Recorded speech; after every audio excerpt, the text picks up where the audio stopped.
In the freezing pre-dawn advance hours of proceeds May here. 28, Understood. Flanks secured? 1982, Yes, but on supply a lines barren are strip of vulnerable. land Agreed. at the edge of the Readjust. world, Command, a this group is of Baker. young Enemy Argentine advanced left soldiers flank. huddled in their Where's the nearest trenches, advisor, sir? whispering about a Steady, radio Susanna. Hold the broadcast that line. had just shattered the night. The BBC, in a stunning blunder, had announced to the entire world, and to every enemy ear Get tuned up! in, Move forward that British now! Over the paratroopers top, were follow advancing me! on their position Charge! at Goose Go! Green in the Go, Falkland target! Islands. It was like handing the defenders a map of the everywhere! We have to invasion, move! complete with directions. Now Yet, go, incredibly, many of these soldiers laughed it off, convinced it was all an elaborate ruse. After all, who would dare attack a fortified garrison of over 1,000 men across open, unforgiving terrain with fewer troops and no real cover? They were about to learn the hard way that assumptions in war can be fatal.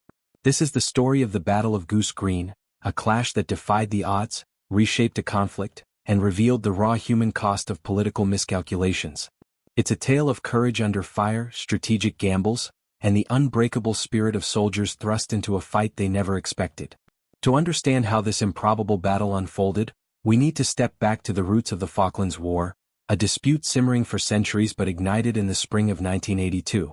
The Falkland Islands, a remote British overseas territory in the South Atlantic, had long been claimed by Argentina as the Malvinas, a symbol of national pride and unfinished colonial business. In April, Argentina's military junta, led by General Leopoldo Galtieri, facing domestic unrest and economic turmoil, launched a surprise invasion. They seized the islands with minimal resistance, planting their flag over Port Stanley and declaring victory. The move was meant to rally the nation, but it provoked a fierce response from British Prime Minister Margaret Thatcher, who vowed to reclaim the territory. A naval task force sailed 8,000 miles south, carrying elite units like the 2nd Battalion of the Parachute Regiment, or 2 Para, to liberate the islands and their 1,800 inhabitants. Goose Green, a tiny settlement on East Falklands Isthmus, might seem insignificant on a map, a cluster of sheep farms and a grass airstrip surrounded by peat bogs and relentless winds. But strategically, it was a thorn in the British side. After landing at San Carlos Water on May 21, the British forces needed to push eastward towards Stanley, the capital. Goose Green sat just 13 miles south, housing an Argentine garrison that could threaten the British flank or launch raids on their supply lines. Moreover, the airstrip there supported Pucara ground attack aircraft, which had already harassed British ships. Capturing it would eliminate that threat, free over 100 local civilians held captive in the community hall, and deliver a psychological blow to the Argentines while boosting British morale at home, where public support for the distant war was wavering. The Argentine defenders, numbering around 1,200, were a mix of Army infantry from the 12th Regiment, Air Force personnel manning anti-aircraft guns, and even some Marines. Many were conscripts, young men aged 18 to 20 from Argentina's subtropical north, ill-equipped for the subantarctic chill. Their uniforms were thin, their boots inadequate, and their training rushed. Some had only months in the military. They dug into defensive positions across the narrow isthmus, a mile-wide neck of land linking Darwin to Goose Green. Trenches snaked along low ridges like Bentside House and Darwin Hill, reinforced with machine guns, mortars, 105mm artillery and minefields. Anti-aircraft cannons, including 20mm and 35mm Oerlikons, could be lowered for ground fire. The terrain favored them. Flat, treeless expanses where attackers would be exposed like targets on a range. Commanded by Lieutenant Colonel Italo Piaggi, they believed their numbers and fortifications made them impregnable. Reinforcements from Stanley seemed assured, and rumors of diplomatic talks swirled, reinforcing the notion that the British would never commit to a full assault. On the British side, 2 Para was a storied unit, hardened by years of training and operations in Northern Ireland. Led by Lieutenant Colonel Herbert H. Jones, a 41-year-old veteran known for his relentless drive and hands-on style, the battalion numbered about 690 men, including support from artillery and engineers. They were elite airborne troops, accustomed to rapid, aggressive maneuvers. But the odds were daunting, outnumbered nearly 2-to-1 with limited heavy weapons, just 3 105mm guns from the 29 Commando Regiment, a few Milan anti-tank missiles, and no immediate air support due to the focus on protecting the fleet. Supplies were scarce. Soldiers carried 100-pound Bergens across boggy ground in what they called a yomp, a grueling march in freezing rain and gale-force winds that sapped strength before the fight even began. Jones pushed hard for the attack, arguing it was essential for momentum.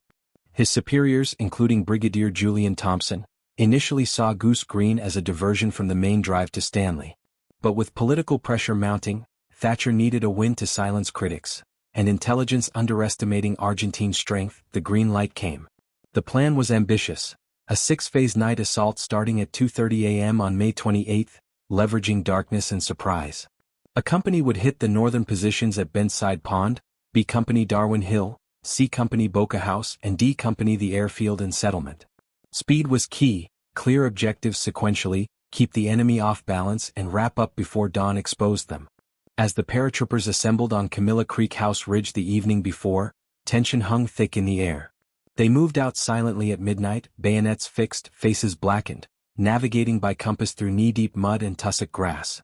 The wind howled, masking their approach, but the BBC's premature announcement had alerted some Argentines who increased patrols. Still, the initial phases went smoothly. At 2:35 a.m. naval gunfire from HMS Arrow softened targets, followed by artillery barrages. A company stormed forward, grenades and small arms fire overwhelming outposts. Tracers lit the sky like fireworks, but the Paras pressed on, capturing prisoners and pushing south. By 4 a.m. they had secured Bentside House with minimal casualties. B Company advanced on Darwin Hill, a gentle rise commanding the eastern flank. Here resistance stiffened. Argentine machine guns chattered from well-camouflaged bunkers, pinning down platoons in the open. The conscripts, though inexperienced, fought tenaciously, their positions interlocking fire across the isthmus. As pre-dawn light filtered in around 6 a.m., the nightmare began. The flat landscape turned deadly.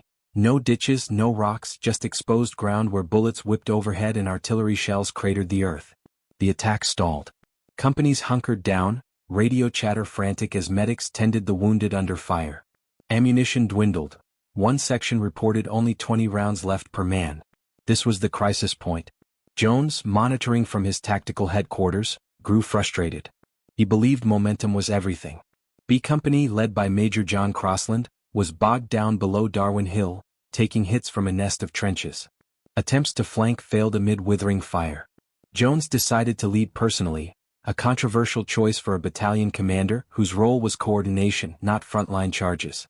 Gathering a small group including his bodyguard and adjutant, he moved forward along a shallow gully, submachine gun in hand. "Follow me," he urged, dodging bullets as he closed on an enemy position.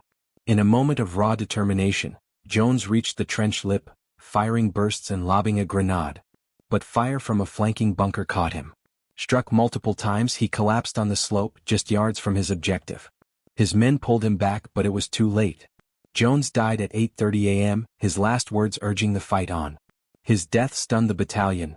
Losing the CO mid-battle could break lesser units. But two Paras training kicked in.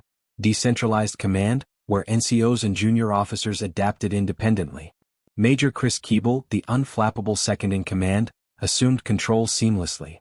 A devout Christian with a calm demeanor, Keeble contrasted Jones's intensity. He reorganized via radio, directing mortar fire and machine gun suppression. Support from the artillery battery, firing over 1,000 rounds that day, began to tell. Meanwhile, Argentine Pucara jets roared in low, strafing British positions and dropping napalm, though inaccurately it added terror. One Pucara was downed by a blowpipe missile, boosting spirits. By midday, after hours of grueling close-quarters combat, key positions cracked. Using Milan missiles, the Paras destroyed bunkers one by one. Darwin Hill fell around noon, with B Company finally overrunning the trenches in fierce hand-to-hand exchanges that showcased their superior training. The Argentines, many fighting bravely despite fear, began to waver as officers withdrew or communications failed. As the afternoon wore on under a leaden Falkland sky, the momentum shifted decisively. With Darwin Hill secured, the paratroopers turned their attention to the remaining Argentine strongpoints. C Company, having cleared Boca House after a brutal firefight involving bayonets and grenades in the trenches, now pushed toward the Goose Green settlement itself. The ground between Darwin and the buildings was a killing field, flat, open, and swept by fire from the airfield bunkers and the settlement's perimeter. Argentine anti-aircraft guns, repurposed as direct-fire weapons, raked the advancing lines with 20mm shells that exploded in showers of shrapnel. One platoon lost half its strength in minutes, men dropping into the peat as if the earth itself had swallowed them. Yet the Paras adapted.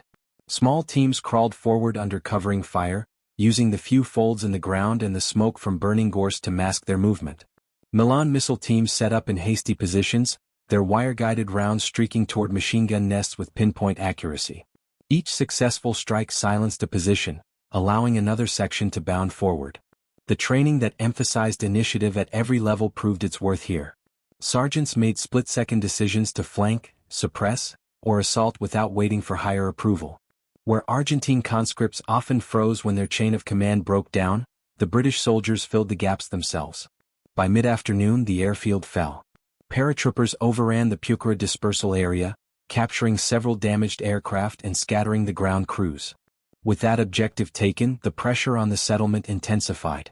Inside the community hall, over 100 Falkland Islanders, men, women, and children, had been confined for weeks under guard.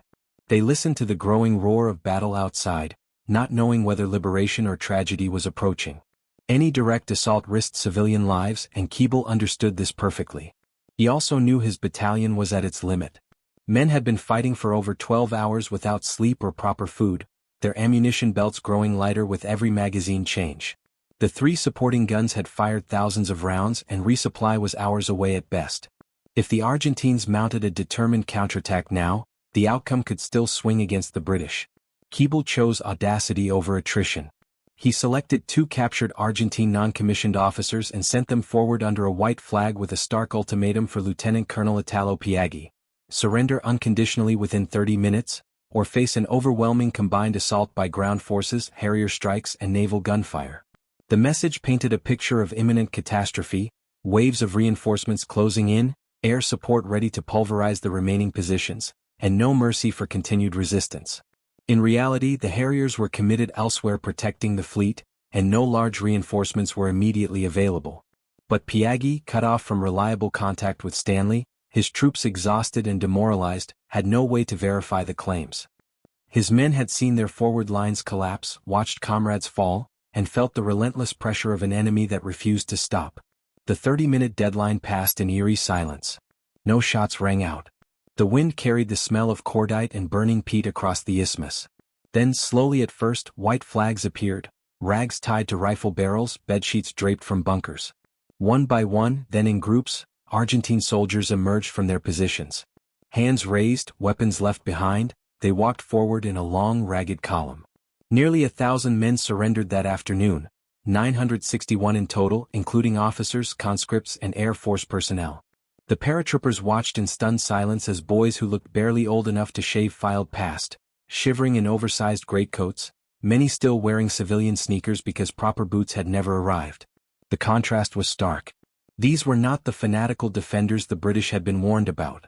They were frightened teenagers who had been told repeatedly that the British would never attack, that diplomacy would prevail, that the islands were already won. Many repeated the same bewildered phrase to their captors in halting English or through interpreters. "We thought you would talk. We thought it would end at the table." The realization hit hard. The junta in Buenos Aires had sold them a fantasy, and now the fantasy lay shattered in the mud. What followed was one of the most poignant moments of the entire war. Exhausted paratroopers, some only a few years older than their prisoners, began sharing what little they had: cigarettes, water, chocolate bars from their rations. Medics treated Argentine wounded alongside their own, bandaging shrapnel wounds and administering morphine with the same quiet professionalism. There were no jeers, no triumphalism. Just 2 groups of young men, strangers until hours earlier, sitting together in the cold, trying to make sense of what had happened. One para later recalled looking at a captured conscript no older than 18 and thinking, "That could have been my brother." Another described the scene as the saddest victory imaginable. No cheers, no backslapping, only a profound weariness shared by victors and vanquished alike. The cost had been heavy. 17 British paratroopers lay dead, including Lieutenant Colonel H. Jones, whose charge on Darwin Hill had broken the deadlock even as it claimed his life. 64 more were wounded, some gravely. On the Argentine side, at least 47 were killed in the fighting, with many others injured. The numbers, though, only tell part of the story. Goose Green was not just a tactical engagement, it was a psychological turning point. News of the victory reached Britain on May 29, igniting a surge of national pride. Front-page headlines proclaimed the triumph of 600 elite troops over a larger, dug-in force. Public doubt about the campaign evaporated overnight. Margaret Thatcher's resolve was vindicated, and the task force gained crucial momentum for the push to Stanley. In Argentina, the defeat pierced the junta's propaganda bubble. Galtieri's regime had promised glory. Instead, it delivered humiliation. The Malvinas dream began to unravel. H. Jones received a posthumous Victoria Cross, Britain's highest award for gallantry.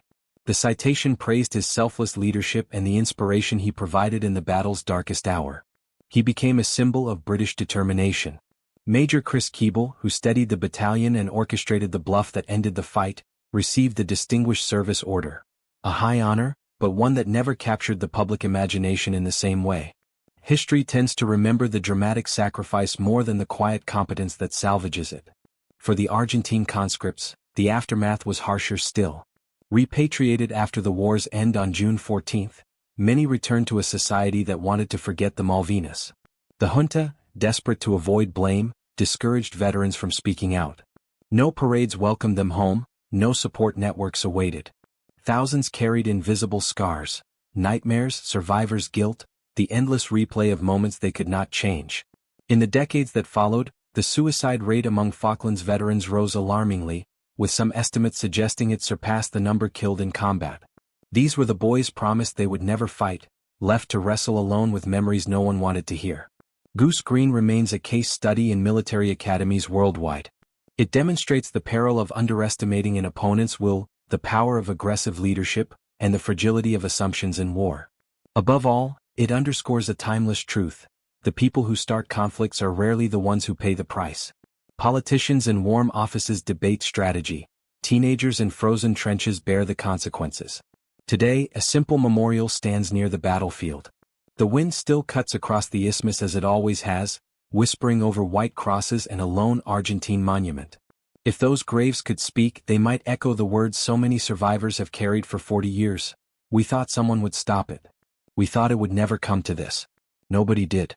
And in that silence lies the deepest lesson of Goose Green, not in maps or maneuvers, but in the human cost of believing a war could end without blood. The Battle of Goose Green did not end with the surrender on that windswept afternoon in May 1982.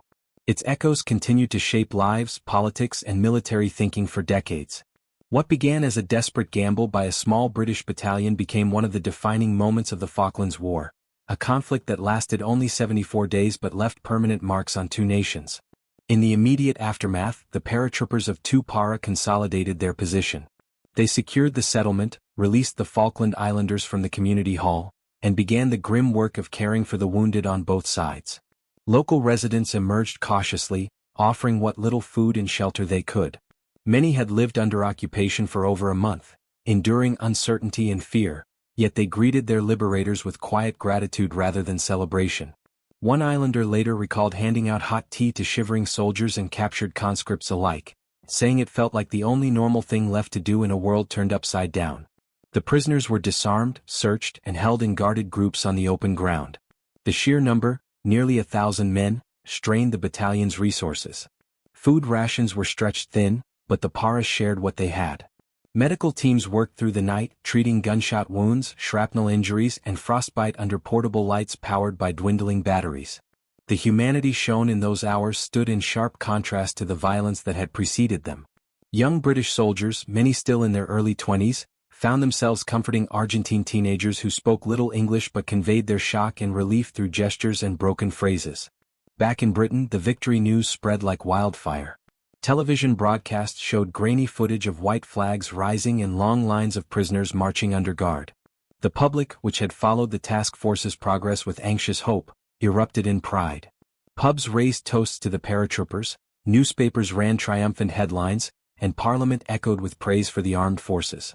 Prime Minister Thatcher, addressing the nation, spoke of resolve and the defense of freedom, framing Goose Green as proof that aggression would not be tolerated.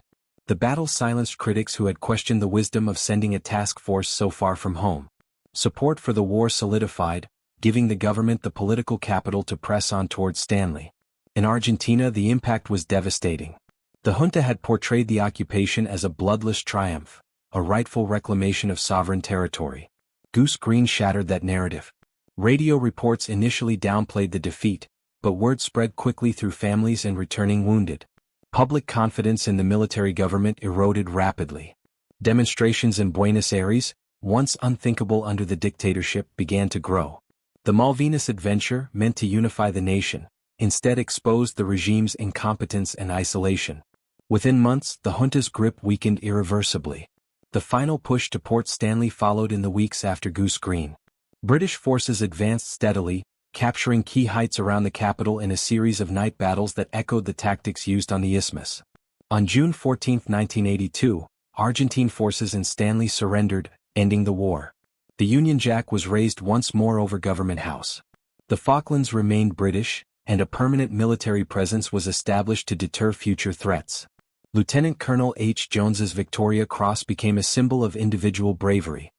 His citation described how his personal example under intense fire rallied his men at a moment when the attack threatened to falter. Memorial services honored him as a leader who lived by the principle that officers must share every risk with their soldiers. Yet among some veterans and military historians, debate lingers. Was it necessary for a battalion commander to lead a frontal assault?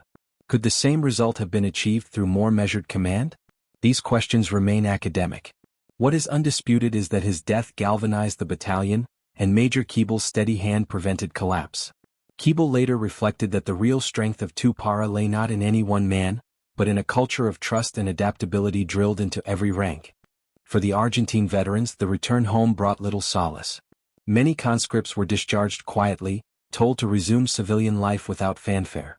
The military authorities discouraged public discussion of the war, fearing it would fuel opposition. Veterans faced unemployment, stigma, and untreated trauma. In the years that followed, a tragic pattern emerged: elevated rates of suicide, alcoholism, and broken families among those who had served in the Malvinas.